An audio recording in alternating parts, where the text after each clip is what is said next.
En s'abandonnant, le libertin suggère qu'il n'existe que pour l'objet de sa passion. C'est d'ailleurs le reflet de la vérité, ne serait-ce que provisoirement. Pablo Picasso, libertin consommé, séduisit dans sa vie des centaines de femmes. La plupart avaient le sentiment d'être la seule qui l'eût vraiment aimé. Le libertin ne se soucie en rien de la résistance de la femme qu'il désire, ni d'aucun autre obstacle sur son chemin, mari, muraille, etc. Ceux-ci ne font qu'attiser son désir. Quand Picasso fit la cour à Françoise Gillot, il la supplia de lui résister. Il en avait besoin pour rendre leur aventure vraiment grisante. Une difficulté donne au libertin l'occasion de s'affirmer, de faire preuve de créativité dans les choses de l'amour. Dans Le Dit du Genji, roman japonais du XIe siècle attribué à une dame de la cour, Murasaki Shikibu, la disparition soudaine de la femme qu'il aime, ou Kifune, ne perturbe en rien le héros, le prince libertin Niu. Bien au contraire. Elle a pris la fuite parce que, malgré l'intérêt qu'éveille en elle le prince, elle est amoureuse d'un autre homme. Le prince fait l'impossible pour retrouver sa trace. Le panache avec lequel il se présente à l'improviste et l'enlève de son refuge au fond des bois la subjugue. À retenir. Si vous ne rencontrez ni obstacle ni résistance, créez-les. Il n'y a pas de séduction sans eux. Le libertin est une personnalité extrême. Impudent, sarcastique et amateur d'humour noir, il se moque du qu'en dira-t-on. Paradoxalement, cela ne fait qu'ajouter à son charme.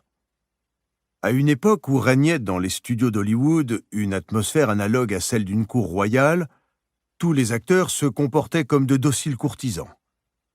Tous, sauf un, le grand libertin Errol Flynn, qui se distinguait par son insolence. Il défiait les dirigeants des studios, jouait des tours pendables et s'exhibait comme le pire séducteur. Tout cela ne faisait que renforcer sa popularité. Le libertin n'est à son avantage que dans un décor rigoriste. Pour apporter une bouffée d'air frais, il lui faut une cour trop polissée, un couple trop banal, un milieu trop conservateur. N'ayez crainte d'aller trop loin.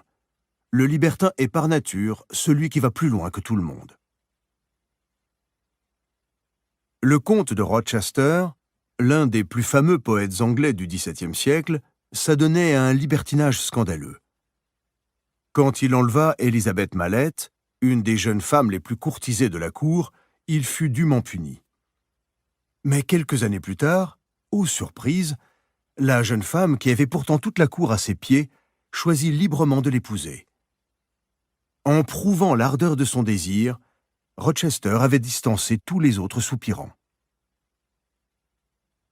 Le tempérament extrémiste du libertin lui fait aimer le danger, la transgression, et lui confère même un soupçon de cruauté. C'était le charme d'un autre poète libertin, un des plus grands de l'histoire, Lord Byron. Byron exécrait toute forme de convention et en faisait gaiement litière. Il eut une liaison avec sa demi-sœur qui lui donna un enfant. Il le publia dans toute l'Angleterre. Il se montrait parfois d'une ahurissante dureté, avec sa femme par exemple. Mais tout cela ne faisait que le rendre plus désirable. Les femmes répriment leur goût du danger car elles sont censées incarner la morale, la civilité.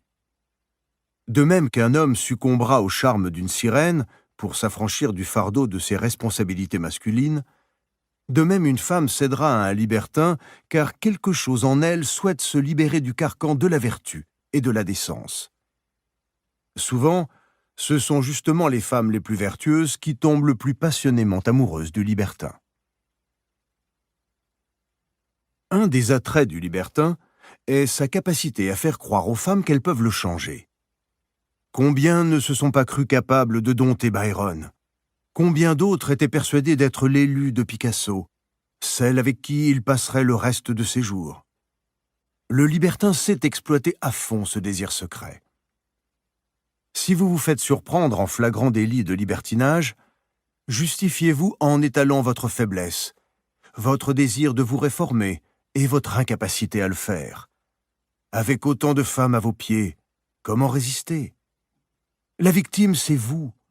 Vous avez besoin d'être secouru. Et les femmes de se précipiter à votre rescousse. Elle se montre d'une indulgence invraisemblable avec le libertin, car c'est un personnage aussi délicieux que fringant. Le prétexte de le faire changer une fois pour toutes leur sert d'alibi au désir qu'il leur inspire. Quand le président Bill Clinton a été convaincu de libertinage, ce sont les femmes qui se sont empressées de le défendre et d'excuser ses frasques de toutes les façons. Le fait que le libertin soit, à sa façon, un tel adorateur du beau sexe le rend encore plus aimable et séduisant à leurs yeux. Enfin, le plus grand atout du libertin est sa réputation. Ne minimisez jamais vos foucades, n'ayez pas l'air de vous en excuser. Assumez-les, étalez-les au contraire. Ce sont elles qui jettent les femmes dans vos bras. Soyez connus pour l'irrésistible attrait qu'elles ont pour vous, pour votre irrépressible appétit de plaisir. Oui, c'est une faiblesse, mais qui rend votre compagnie tellement excitante. Pour votre mépris des conventions, et même pour un côté rebelle qui vous fait paraître dangereux. Ce dernier élément doit cependant rester discret. En surface, soyez poli et urbain, non sans laisser entendre que, en coulisses, vous êtes incorrigible. Le duc de Richelieu affichait à toute force ses conquêtes, attisant le désir qu'avait leur rival de se joindre au groupe des malheureuses séduites et abandonnées. Quant à Lord Byron, c'est sa renommée qui attirait à lui ses consentantes victimes. Une femme peut avoir une opinion mitigée du président Clinton, derrière cette ambiguïté se cache un intérêt manifeste. Ne laissez pas votre réputation à la merci du hasard et des ragots. C'est un chef-d'œuvre qui doit être édifié méticuleusement, retouché sans cesse et exposé avec le soin d'un artiste. Le symbole du libertin est le feu. Le libertin brûle d'un désir qui embrase la femme qu'il séduit. Il est excessif, incontrôlable et dangereux. Le libertin peut finir en enfer, les flammes qui l'entourent le rendent encore plus désirable aux yeux des femmes. Les dangers. Comme la sirène, ce sont les membres de son propre sexe que le libertin a surtout à craindre, car ils sont beaucoup moins indulgents que les femmes vis-à-vis de cet éternel trousseur de jupons. Jadis, le libertin était souvent un noble. Quel que fût le nombre d'offenses ou même de crimes dont il se rendait coupable, il en sortait toujours impuni. De nos jours, seuls les riches et les vedettes peuvent pratiquer le libertinage en toute impunité. Les autres feraient mieux de se méfier. Elvis Presley était au départ un jeune homme timide. Devenu très jeune une star, et voyant le pouvoir que cela lui donnait sur les femmes, il perdit la tête et sombra dans le libertinage pratiquement du jour au lendemain. Comme beaucoup de libertins, Elvis avait une prédilection pour les femmes déjà prises. Plus d'une fois, il se fit rosser par le mari ou l'amant de ses conquêtes et s'en tira avec quelques bleus. Vous pourriez en conclure qu'il faut ménager ces gens-là, surtout au début de votre carrière.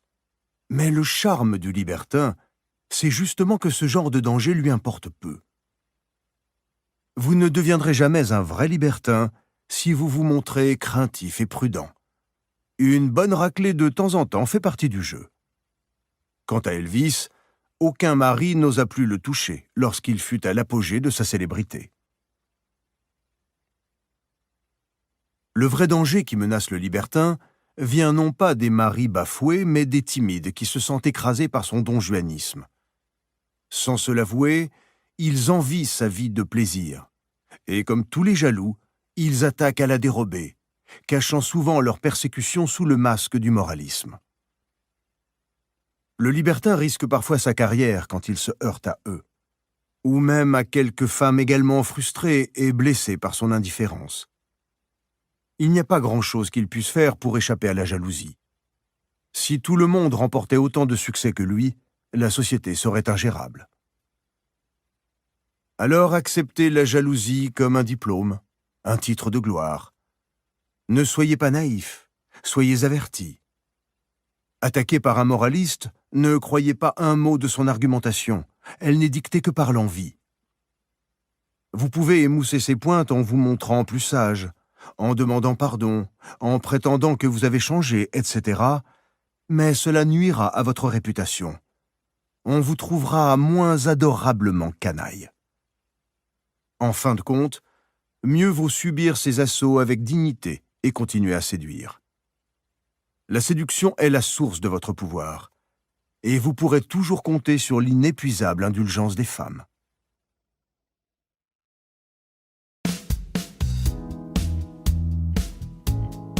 L'amant idéal.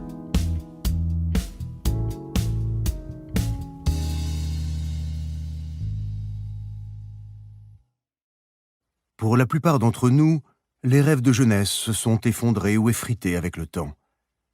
Nous avons été déçus par les gens, les circonstances, la réalité en général, qui ne s'est jamais montrée à la hauteur des idéaux que nous avions. L'amant idéal fait fond sur les rêves de jeunesse devenus les fantasmes de l'âge mûr. Vous cherchez le grand amour, une aventure passagère, une sublime communion spirituelle? L'amant idéal se calque sur vos fantasmes. C'est un ou une artiste qui façonne l'illusion dont vous avez besoin, idéalise votre portrait. Dans ce monde de désenchantement et de bassesse, le pouvoir séducteur de l'amant idéal est illimité. L'idéal romanesque. Le rideau allait se lever à l'Opéra de Cologne. C'était un soir aux alentours de 1760. Une belle jeune femme observait le public, assise dans sa loge à côté de son mari, le maire de la ville, un barbon passablement ennuyeux. Grâce à ses lunettes de théâtre, la jeune femme remarqua un bel homme vêtu avec une admirable élégance. Il vit qu'elle le regardait, et après le spectacle, il se présenta. Il s'appelait Giacomo Girolamo Casanova. Il baisa la main de la dame. Celle-ci se rendait à un bal le lendemain soir et lui proposa de l'y rejoindre. « J'y serai, madame, » répondit-il, « et j'ose espérer que vous ne danserez qu'avec moi. » Le lendemain soir, à la fin du bal, la dame était folle de Casanova. Elle avait l'impression qu'il lisait dans ses pensées. Il s'était montré à la fois délicieux et plein d'audace. Quelques jours plus tard, elle le reçut à dîner et, une fois son mari couché, lui fit visiter sa demeure. De son boudoir, elle lui montra dans une aile du bâtiment une chapelle juste devant sa fenêtre. Comme s'il avait lu dans ses pensées, Casanova ne manqua pas de se rendre à la messe dans cette chapelle le lendemain. Il la revit au théâtre le soir même. Il avait observé, lui dit-il, une porte qui devait sans doute conduire à sa chambre. Elle rit, feignant la surprise. Du ton le plus innocent, il lui expliqua qu'il se débrouillerait pour se cacher dans la chapelle le lendemain. Et, presque sans réfléchir, elle lui souffla qu'elle l'y retrouverait une fois toute la maisonnée au lit. Casanova se cacha dans le minuscule confessionnal de la chapelle. Il y resta tout le jour et la soirée à attendre. Il y avait des rats et nul endroit pour s'allonger. Mais quand l'épouse du maire vint enfin le rejoindre, fort tard, il la suivit jusqu'à sa chambre sans se plaindre. Leurs rendez-vous se succédèrent ainsi pendant plusieurs jours. Du matin au soir, elle ne pensait qu'à lui. Enfin un peu d'aventure dans sa vie monotone.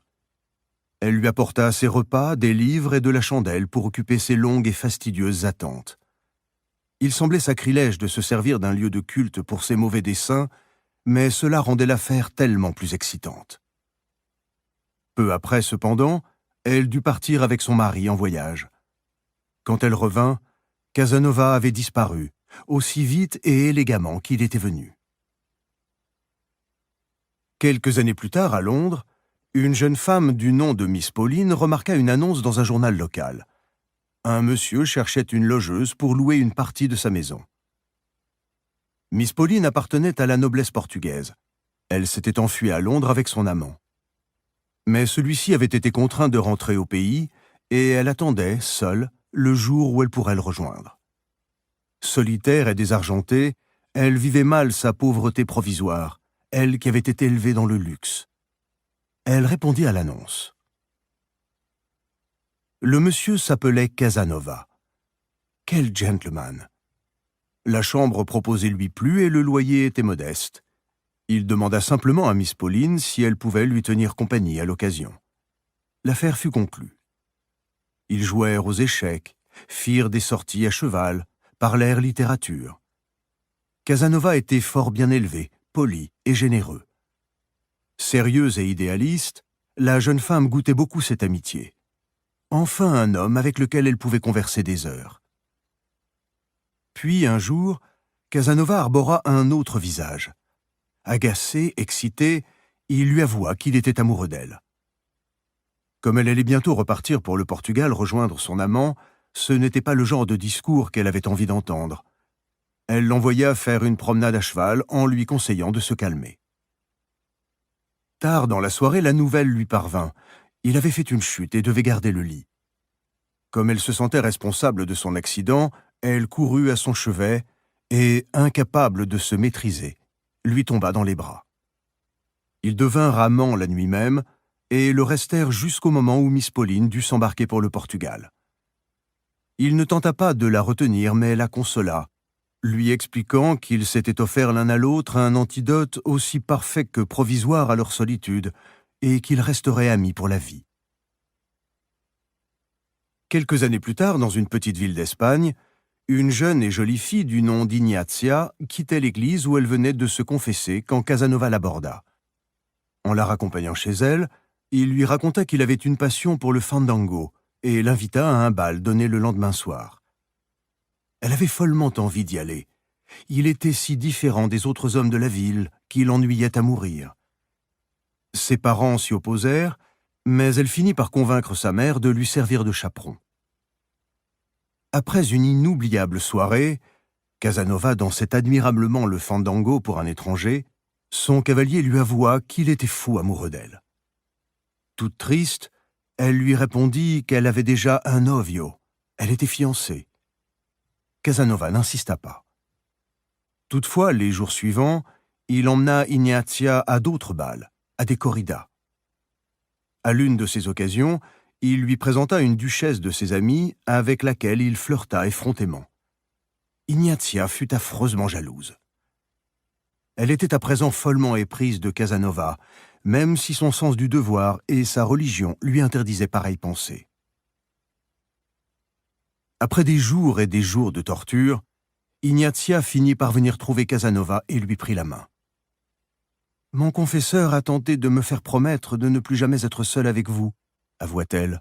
« Et comme je lui disais que c'était impossible, il a refusé de me donner l'absolution. C'est la première fois de ma vie que cela m'arrive. Alors je me suis remise entre les mains de Dieu. J'ai décidé, tant que vous êtes ici, d'agir selon votre désir. Quand, à mon grand regret, vous quitterez l'Espagne, je trouverai un autre confesseur. Après tout, mon amour pour vous n'est guère qu'une folie passagère. » Casanova est peut-être le plus grand séducteur de l'histoire. Rares furent les femmes qui surent lui résister. Sa méthode était simple. Quand il en rencontrait une, il l'étudiait attentivement, épousait ses humeurs, découvrait ce dont elle manquait dans la vie et le lui fournissait. Il était l'amant idéal. La femme du maire s'ennuyait, elle rêvait d'aventures sentimentales. Elle voulait quelqu'un capable de faire des sacrifices pour la posséder. À Miss Pauline, il manquait l'amitié, de nobles idéaux, des conversations élevées. Elle voulait un aristocrate généreux qui la traite comme une dame. À Ignatia, il manquait la souffrance et l'angoisse. Sa vie était trop facile. Pour se sentir vraiment vivre et avoir quelque chose de vrai à confesser, elle avait besoin de pécher.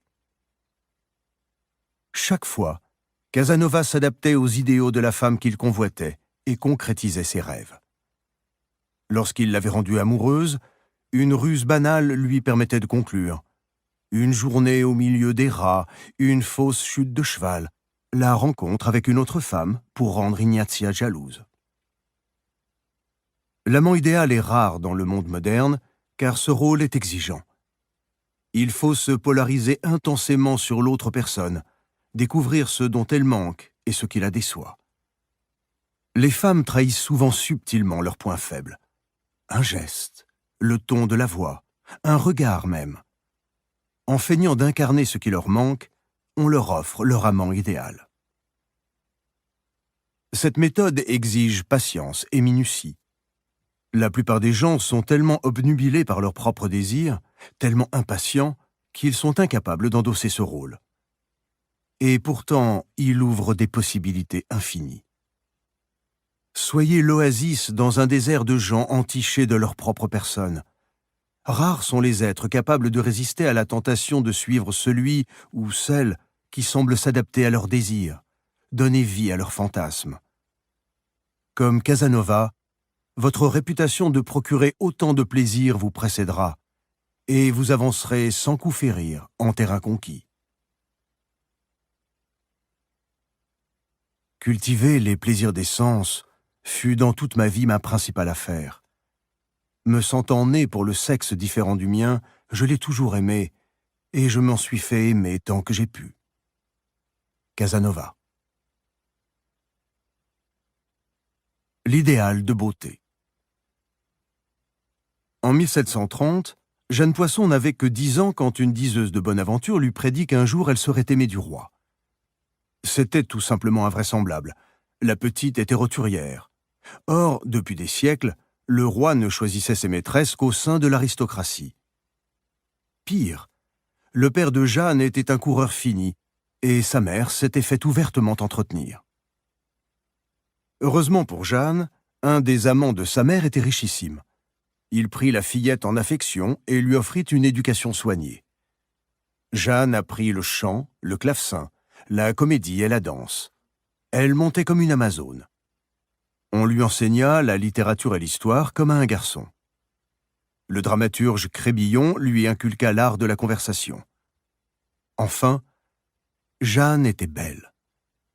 Son charme et sa grâce, surtout, la distinguèrent dès son plus jeune âge. En 1741, elle épousa un hobereau. Désormais, elle s'appelait Madame d'Étiole. Elle réalisa alors sa grande ambition, ouvrir un salon littéraire. Tous les grands écrivains et philosophes de l'époque fréquentèrent son salon, séduits par cette ravissante hôtesse. Voltaire, par exemple, devint son ami pour la vie. Jeanne d'Étiole n'avait jamais oublié la prédiction qui lui avait été faite. Elle était convaincue qu'un jour elle conquerrait le cœur du roi. Une propriété de son mari jouxtait un des terrains de chasse préférés de Louis XV. Elle nota les allées et venues du souverain et s'arrangea pour se trouver sur son chemin, toujours fort élégante et avantageusement décolletée. Le roi lui fit porter du gibier. En 1744, lorsque sa maîtresse officielle rendit le dernier soupir, toutes les belles de la cour se disputèrent sa place. Mais Louis XV, émerveillé par la beauté et le charme de Madame d'Étiole, passait de plus en plus de temps avec elle. À la stupeur générale, il en fit la même année sa maîtresse officielle et lui offrit le titre de marquise de Pompadour, avec le domaine qui allait avec. En amour, le roi avait un goût prononcé pour la nouveauté. Il était attiré par la beauté comme un papillon par la lumière, mais il se lassait vite. Chaque nouvelle maîtresse tombait rapidement en disgrâce, et il en prenait une autre. Une fois remise de la commotion qu'avait produite l'annonce de son choix incongru, la cour se consola. Cette Jeanne Poisson ne ferait pas long feu. Le souverain n'avait jamais commis qu'une foucade de plus en prenant une bourgeoise pour maîtresse.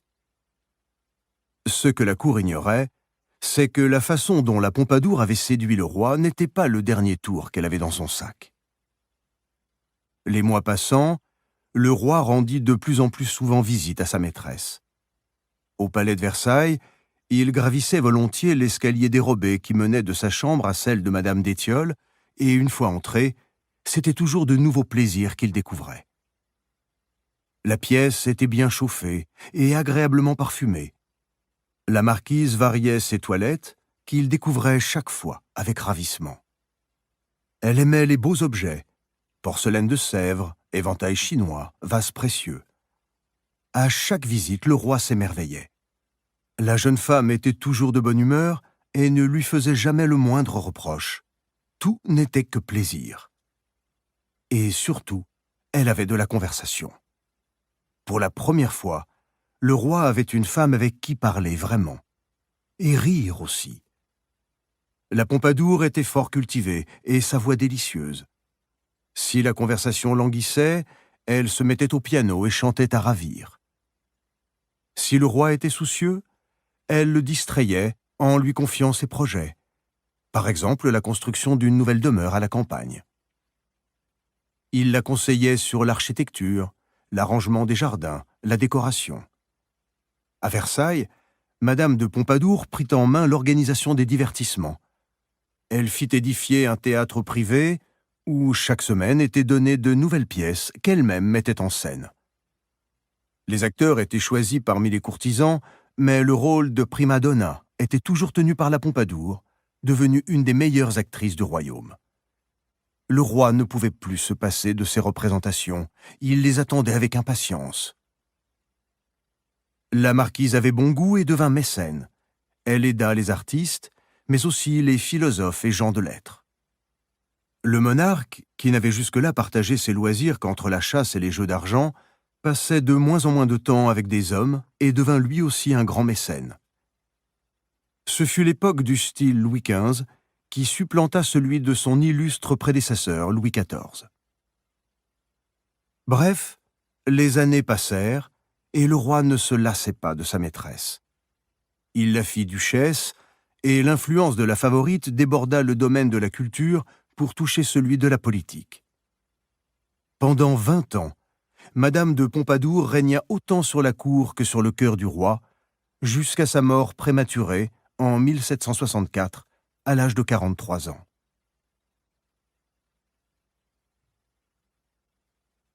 Louis XV souffrait d'un grave complexe d'infériorité. Il avait reçu une éducation qui le préparait au trône, mais comment succéder au roi le plus puissant que la France eût connu, Louis XIV? Le jeune monarque avait fini par renoncer à toute ambition pour s'abandonner au plaisir de la chair, et sa réputation en souffrit. L'entourage de Louis XV savait que pour le toucher, il fallait jouer sur ses plus bas instincts. Madame de Pompadour était un génie de la séduction. Elle comprit que dans les tréfonds de Louis XV sommeillait un grand homme qui ne demandait qu'à s'exprimer. Son obsession du beau sexe révélait une aspiration à des beautés plus durables. Le premier soin de la favorite fut de soulager le roi de son ennui chronique. Les rois s'ennuient souvent. Comme ils ont tout ce qu'ils veulent, ils sont rarement satisfaits de ce qu'ils ont. La marquise de Pompadour concrétisa maints rêves du roi et parvint à le surprendre sans cesse.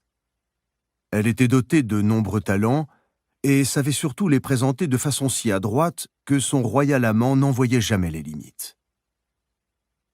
Une fois qu'elle l'eut habitué à des plaisirs plus raffinés, elle sollicita ses idéaux réprimés. Dans le miroir qu'elle lui tendait, il vit son désir de grandeur et le souhait que la France devînt le phare de la culture.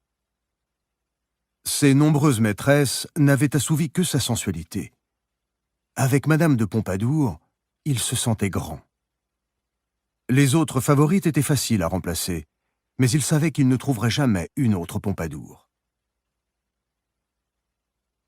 La plupart des gens sont convaincus d'avoir une autre envergure que celle qu'ils parviennent à exprimer. Ils ruminent des idéaux avortés.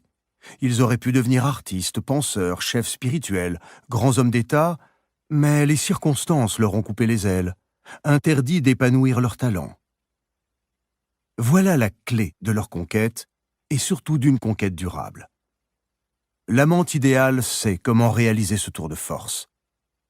Les séductrices de bas étage n'en veulent qu'aux appétits physiques de leurs amants, lesquels les méprisent de ne faire appel qu'à leurs instincts les plus vils.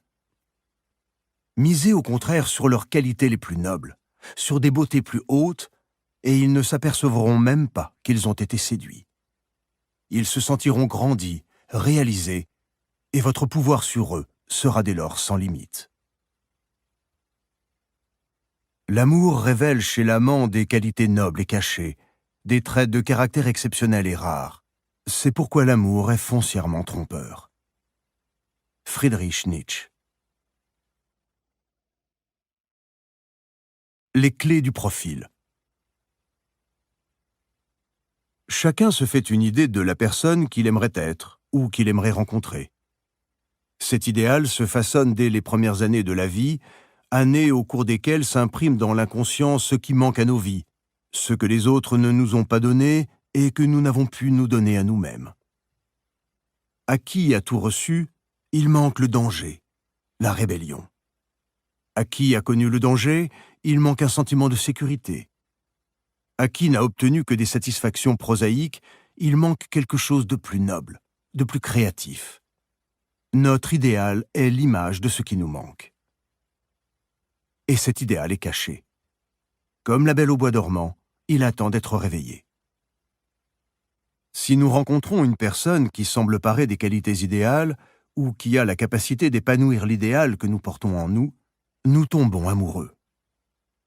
Telle est la réaction que suscite l'amant idéal. Il vibre à ce qui nous manque, au fantasme capable de nous émouvoir. Il reflète notre idéal, et c'est nous qui faisons le reste en projetant sur lui nos aspirations et nos désirs les plus profonds. Casanova et la Pompadour ne se sont pas contentés de séduire pour avoir une simple liaison physique. Ils ont suscité le sentiment amoureux. Le génie de l'amant idéal, c'est de savoir observer. Allez au-delà des paroles et du comportement conscient de votre cible. Relevez tel ton de voix, telle façon de rougir, tel regard, autant d'indices de ce que les mots n'expriment pas. Souvent, cet idéal se révèle à travers des contradictions. Louis XV semblait ne se soucier que de son tableau de chasse, cerf ou jeune fille, peu importait. Cela ne faisait que dissimuler ce qui le décevait en lui-même. Il aspirait à ce qu'on flatte chez lui ses qualités les plus nobles. L'époque actuelle se prête merveilleusement au jeu de l'amant idéal. Notre société a le culte de ce qui est noble et politiquement irréprochable. Le pouvoir est le sujet tabou entre tous. Bien que ce soit une réalité à laquelle nous nous heurtons chaque jour dans des luttes d'influence, il n'y a dans ce combat rien de beau, de grand, de généreux. L'amant idéal, lui, fait de la sensualité une expérience spirituelle et de la sexualité une expérience esthétique. Comme tous les séducteurs, son jeu est un jeu de pouvoir, mais il cache ses manipulations derrière la façade de l'idéal. Bien peu de gens le percent à jour, et sa séduction dure davantage. Certains idéaux rappellent les archétypes de Jung. Ils sont profondément enracinés dans toute une civilisation et leur emprise est presque inconsciente. Un de ces mythes est celui du chevalier. Dans l'amour courtois médiéval, le chevalier troubadour rencontrait une dame, en général mariée, et se faisait son chevalier servant. Pour elle, il affrontait des épreuves héroïques, effectuait de périlleux pèlerinages, subissait d'abominables tortures, tout cela pour prouver son amour. Certains allaient jusqu'à se mutiler en s'arrachant un ongle ou en se coupant une oreille. Tous écrivaient des poèmes à la dame de leur pensée, lui chantaient des airs splendides, car nul troubadour ne parvenait à ses fins sans enchanter sa belle par quelque talent artistique ou qualité spirituelle. La clé de cet archétype est la dévotion totale à l'être aimé. L'homme qui ne se laisse détourner de sa cour ni par la guerre, ni par la gloire, ni par l'argent, obtient un pouvoir sans limite. Le profil du troubadour est un idéal, car rares sont les hommes qui ne font pas passer en premier leur propre personne et leurs propres intérêts. Obtenir l'attention exclusive d'un tel homme est une satisfaction à laquelle la vanité d'une femme ne résiste pas. Au XVIIIe siècle vivait à Osaka un certain Nissan. Il emmena un jour en promenade une courtisane du nom de Dewa, non sans avoir tout d'abord pris soin d'asperger d'eau les bosquets de trèfles arbustifs, comme s'il venait de recevoir la rosée du matin. Dewa fut très touchée par ce joli spectacle. « J'ai entendu dire, susurra-t-elle, que les couples de daims amoureux aiment à s'étendre derrière ces bosquets. Comme j'aimerais en apercevoir. » Il n'en fallait pas plus à Nissan. Le jour même, il fit raser une partie de la maison de la dame pour planter, là où se trouvait précédemment sa chambre, des bosquets de trèfles arbustifs. Pendant la soirée, il fit capturer par des paysans des daims dans les montagnes et en peupla les buissons. Le lendemain matin, Dewa découvrit en s'éveillant la scène qu'elle avait décrite. Quand il fut certain qu'elle était vraiment bouleversée par son geste, Nissan fit arracher les bosquets, relâcher les cervidés, et reconstruire la maison. Un des plus grands séducteurs que le monde ait connu, Serge Saltykov, eut le malheur de tomber amoureux d'une des femmes les plus inaccessibles de son époque, la grande-duchesse Catherine, future tsarine de Russie. Chaque geste de la grande Catherine était épié par son mari Pierre, qui la soupçonnait de vouloir le tromper et affectait des domestiques à sa surveillance. Elle était isolée, mal aimée, et incapable d'échapper à cette situation.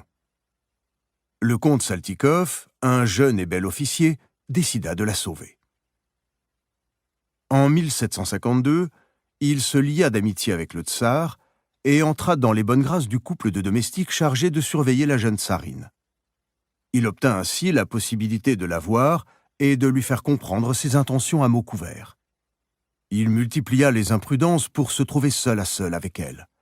Il alla jusqu'à saisir par la bride le cheval de la dame pendant une chasse impériale pour s'enfoncer avec elle dans la forêt. Il avait pitié de son malheur, affirma-t-il, et il ferait l'impossible pour l'aider. S'il se faisait surprendre à courtiser Catherine, il encourait la mort.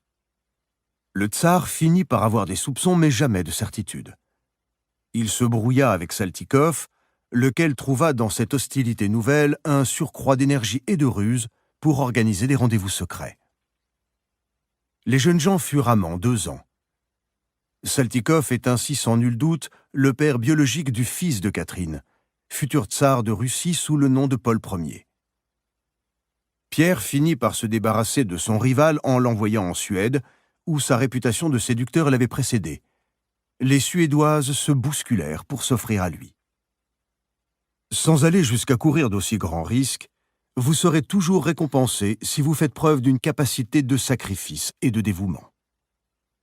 Dans les années 1920, le parangon de l'amant idéal s'appelait Rudolf Valentino. Telle était au moins l'image qu'il donnait dans ses films. Chacun de ses actes, offrir un cadeau ou des fleurs à une femme, danser avec elle ou simplement lui prendre la main, dénotait une attention méticuleuse aux détails visant à prouver combien elle comptait pour lui. Le type même de l'homme qui, lorsqu'il courtise une femme, prend le temps d'en faire une expérience esthétique. Les hommes détestaient Valentino. À cause de lui, toutes les femmes se mettaient à en attendre autant d'eux. Car rien n'est plus séduisant qu'une attention sans faille. Elle transcende une banale aventure sexuelle en quelque chose qui confine à l'art, à la beauté absolue. Le pouvoir d'un Valentino, particulièrement de nos jours, tient au fait que les hommes comme lui sont extrêmement rares. L'amant idéal est en voie de disparition, ce qui décuple son pouvoir d'attraction. Si l'idéal des femmes reste le chevalier servant, celui des hommes est un personnage ambigu, l'ingénue libertine. Prenons par exemple les grandes courtisanes de la Renaissance italienne, telle Tullia d'Aragon. C'était essentiellement une prostituée, comme toutes les courtisanes, mais une prostituée capable de dissimuler sa catégorie sociale sous une renommée de poétesse et de philosophe. Tullia était alors ce que l'on appelait une honnête courtisane. Cela signifiait que, comme ses semblables, elle allait à l'église où sa présence à la messe allumait les hommes. La maison des honnêtes courtisanes était un lieu de plaisir, un vrai palais en vérité. La décoration était d'un luxe merveilleux, foisonnant d'œuvres d'art et d'impressionnantes bibliothèques où Pétrarque le disputait à Dante. Ce qui grisait les hommes de passage, c'était de coucher avec une femme non seulement sensuelle, mais dotée des qualités d'une mère idéale, associée à l'esprit et à l'intelligence d'une artiste. Tandis qu'une prostituée ordinaire suscitait le désir, mais aussi le dégoût, l'honnête courtisane faisait des choses de l'amour un domaine sublime, presque innocent, édénique. Ces femmes avaient sur les hommes un pouvoir immense. Elles demeurent aujourd'hui encore un idéal difficile à atteindre, car elles avaient beaucoup à offrir, et dans des domaines bien différents. Leur secret résidait dans leur ambiguïté. Elles se dédiaient au plaisir de la chair, mais avec ingénuité, et sous des dehors de haute spiritualité et de sensibilité poétique. Ce mélange exerçait une intense fascination. La polyvalence de l'amant idéal lui ouvre des possibilités qui ne se limitent pas au domaine de l'érotisme. En politique, Talleyrand joua un peu le rôle d'amant idéal auprès de Napoléon. Il était pour l'empereur à la fois un ministre et un ami, et c'était un authentique aristocrate qui savait parler aux dames, deux qualités dont Napoléon était dépourvu. En 1798, Talleyrand, alors ministre des Affaires étrangères, organisa chez lui une fête en l'honneur des éblouissantes victoires du jeune général Bonaparte lors de sa campagne d'Italie. Jusqu'au jour de sa mort, Napoléon garda le souvenir de cette soirée, la plus belle à laquelle il eût jamais participé. Ce fut grandiose. Fort subtilement, Talleyrand avait fait placer des bustes romains dans toute sa demeure. Son discours évoquant la gloire impériale de la Rome antique toucha une corde sensible chez le Corse. Quelques années plus tard, il se couronna empereur, geste qui rendit Talleyrand encore plus puissant. Le secret du ministre était sa capacité de lire à livre ouvert dans l'esprit de son maître. Celui-ci aspirait à être empereur, dictateur. Talleyrand lui avait présenté un miroir et soufflé le mot à l'oreille. 9 hommes sur 10 sont sensibles aux insinuations qui flattent leur vanité. Faites allusion à ce à quoi ils aspirent. Révélez votre confiance dans un potentiel que vous voyez en eux, et ils vous mangeront dans la main. Si l'amant idéal a le génie de séduire la personne qu'il courtise en sollicitant ce qu'il y a de plus noble en elle, un rêve perdu depuis l'enfance, les hommes politiques appliquent ce talent à l'échelle du pays, à leur électorat. C'est ce que fit J.F. Kennedy avec l'Américain moyen, en s'entourant d'une aura évoquant celle de la cour légendaire du roi Arthur à Camelot.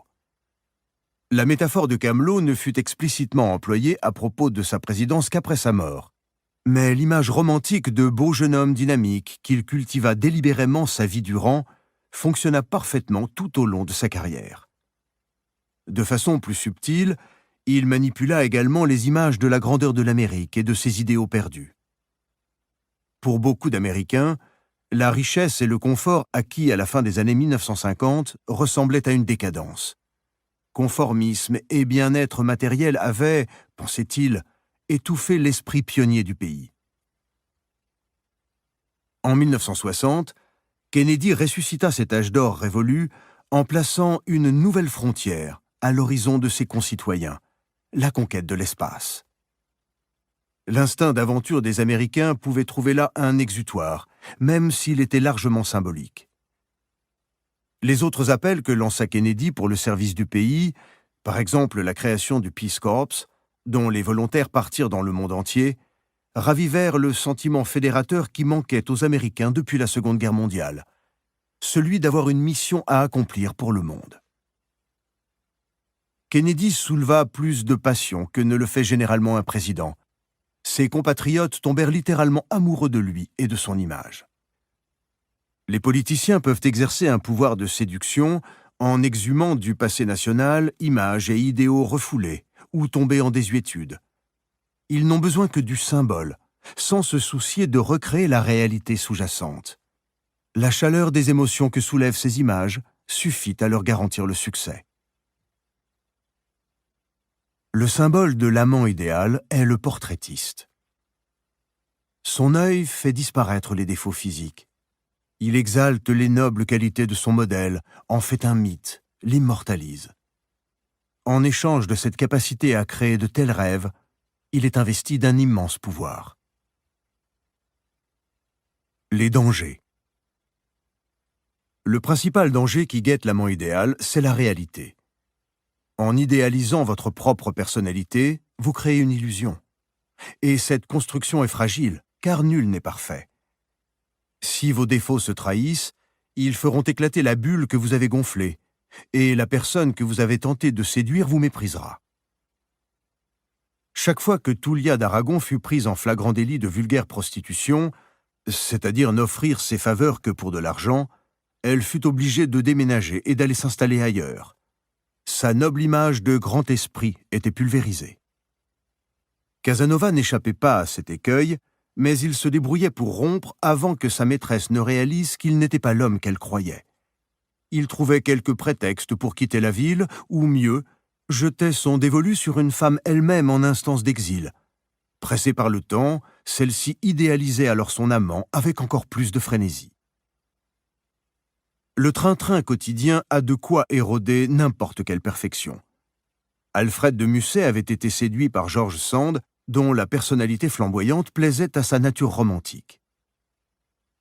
Lors du voyage du couple à Venise, George Sand eut une crise de dysenterie. Là, la muse souffrait de petites misères fort peu appétissantes.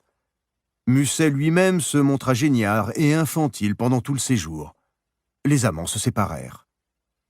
Après quoi, ils s'idéalisèrent mutuellement de plus belle et retombèrent dans les bras l'un de l'autre quelques mois plus tard. Quand la réalité fait irruption dans le rêve, l'éloignement est souvent une solution. En politique, les dangers sont analogues. Des années après la mort de Kennedy, une série de révélations écornèrent son mythe. Ses adultères à répétition, sa façon de pousser la diplomatie jusqu'aux limites de la guerre, etc. Pourtant, malgré une image ternie, les sondages successifs ont montré qu'il a conservé le respect du peuple américain. Le cas Kennedy a toutefois cela de particulier peut-être que son assassinat a fait de lui un martyr, renforçant du même coup un processus d'idéalisation déjà en cours. Il n'est toutefois pas le seul exemple d'amant idéal dont l'attrait a survécu à des révélations ignominieuses.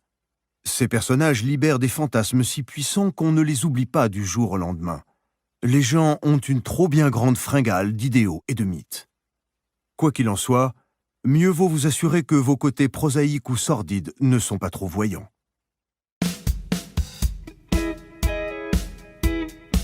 Le dandy.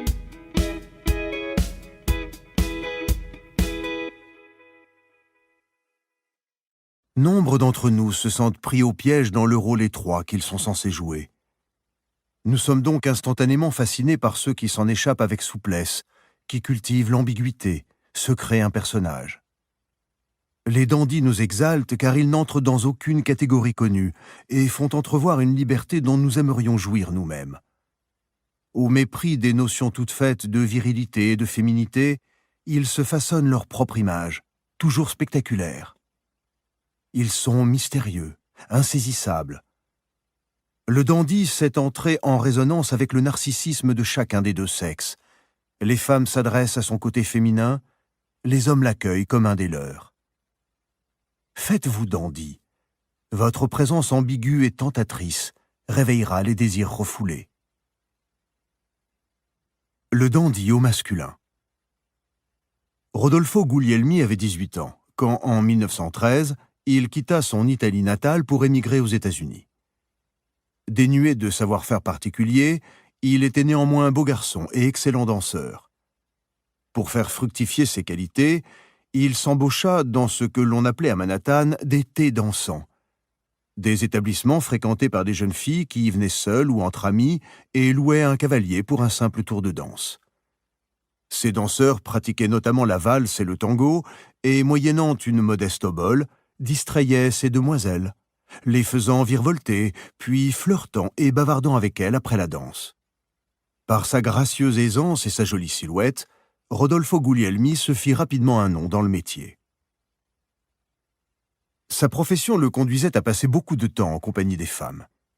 Il apprit vite à leur plaire, à subtilement les imiter et à les mettre à l'aise, mais pas trop. Il se mit à soigner sa tenue, porta un corset sous sa chemise pour affiner sa taille, acheta une montre bracelet, considérée à l'époque comme un bijou efféminé, et se fit appeler marquis. En 1915, il décrocha des contrats avec de grands restaurants pour y faire des démonstrations de tango. Il changea de nom et devint Rodolfo Di Valentina. Un an plus tard, il s'installait à Los Angeles. Il voulait tenter sa chance à Hollywood. Désormais connu sous le nom de Rudolph Valentino, Guglielmi obtint quelques rôles de figurant dans plusieurs films de série B. Enfin, en 1919, il décrocha un vrai rôle dans The Eyes of Youth. Il y jouait le rôle d'un séducteur d'un genre peu commun qui se faisait remarquer des femmes par sa grâce et sa délicatesse. Sa peau était lisse et son visage si fin que quand il se jetait sur sa proie et étouffait ses protestations d'un baiser, il faisait plus envie que peur.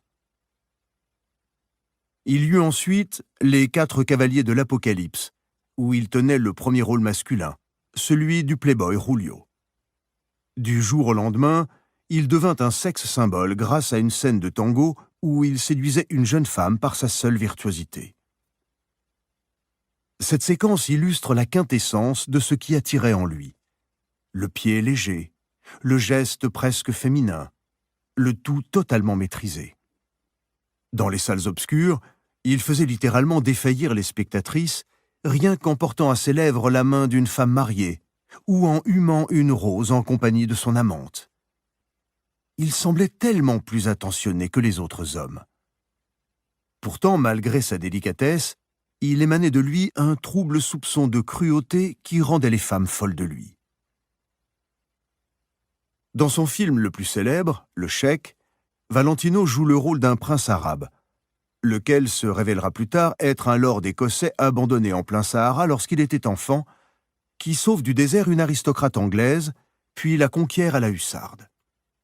Lorsqu'elle lui demande « Pourquoi m'avez-vous conduite ici ?» il lui répond « N'êtes-vous pas assez femme pour le savoir ?» Elle finit par tomber amoureuse de lui, comme le faisaient alors des millions de femmes de par le monde, émoustillées par cet étrange mélange de virilité et de féminité. Dans une scène du Cheik, la lady le met en joue avec une arme à feu. En retour, il pointe sur elle un mince fume-cigarette. Elle porte des pantalons et lui de longues djellabas, et ses yeux sont maquillés. Dans d'autres films, il lui arrivera de s'habiller et de se déshabiller dans une sorte de striptease dévoilant en partie son corps svelte. Dans la quasi-totalité de ses films, il jouait des personnages exotiques. Un torero espagnol, un raja de l'Inde, un cheik arabe, un noble français, etc. Avec dans tous une préférence marquée pour les bijoux et les uniformes ajustés. Dans les années 1920, dites les années folles, les femmes commençaient à jouir d'une certaine libération des mœurs. Au lieu d'attendre qu'un homme s'intéresse à elles, elles entendaient désormais prendre l'initiative. Mais leur désir profond était toujours que l'homme leur fasse perdre la tête. Valentino l'avait parfaitement compris. Sa vie privée correspondait à son image au cinéma. Il portait des bracelets, s'habillait avec une élégance impeccable et, dit-on, était cruel avec sa femme. Il la battait. Ses admiratrices n'avaient cure de ses 2 divorces, ni de l'apparent désert qu'était sa vie sentimentale. En août 1926, il décéda subitement à l'âge de 31 ans des complications d'un ulcère à l'estomac. Ce fut un cataclysme. Plus de 100 000 personnes suivirent son cercueil, d'innombrables pleureuses entrèrent dans une transe hystérique, et l'ensemble du pays prit le deuil. Rien de tel n'était jamais arrivé pour la mort d'un acteur. Dans son film Monsieur Beaucaire, Valentino joue le rôle d'un véritable dandy et se montre encore plus efféminé qu'à l'ordinaire, et sans la moindre touche de férocité.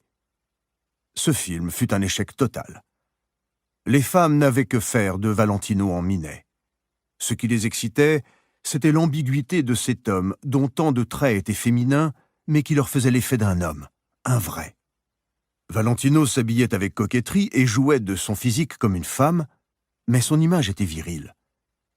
Il faisait sa cour comme une femme l'aurait fait à sa place, sans hâte, avec attention et méticulosité, à son rythme et sans se ruer sur le passage à l'acte. Mais quand l'heure avait sonné de se montrer conquérant et hardi, il n'hésitait pas une seconde et subjuguait sa proie sans lui laisser la moindre chance de protester. Dans ses films, Valentino tenait, avec une aisance consommée, le rôle de gigolo qu'il avait jadis appris sur la piste de danse. On bavarde, on flirte, on débite des compliments, mais on garde toujours son sang-froid. Jusqu'à ce jour, Valentino demeure une énigme.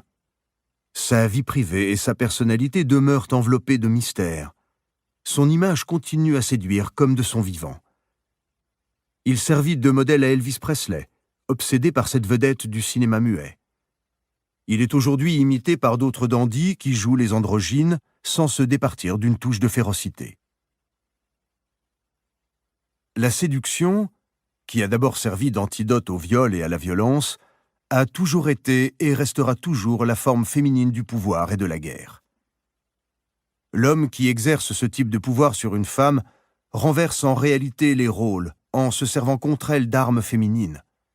Plus il le fait subtilement et sans perdre sa masculinité, plus il est efficace en tant que séducteur. N'allez pas croire, comme beaucoup, que c'est la virilité brute qui est irrésistible. Le dandy a un effet beaucoup plus glauque. Il sert à la femme l'appât qu'elle préfère, une présence gracieuse, agréable et familière. Connaisseur en psychologie féminine, il soigne sa présentation, s'attarde aux détails et ne dédaigne pas un soupçon de coquetterie, mais assorti de cruauté masculine. Les femmes sont narcissiques. Elles tombent amoureuses des charmes de leur propre sexe. Le dandy les hypnotise et les désarme à force de charme féminin, ce qui les livre sans défense au très masculin coup de grâce final. Le dandy efféminé est capable de séduire à grande échelle. Aucune femme ne peut vraiment le posséder, il est trop insaisissable, mais elles peuvent toutes rêver de le faire. Son secret ? L'ambiguïté. Une sexualité résolument hétérosexuelle, mais un corps et une psychologie oscillant délicieusement entre masculin et féminin.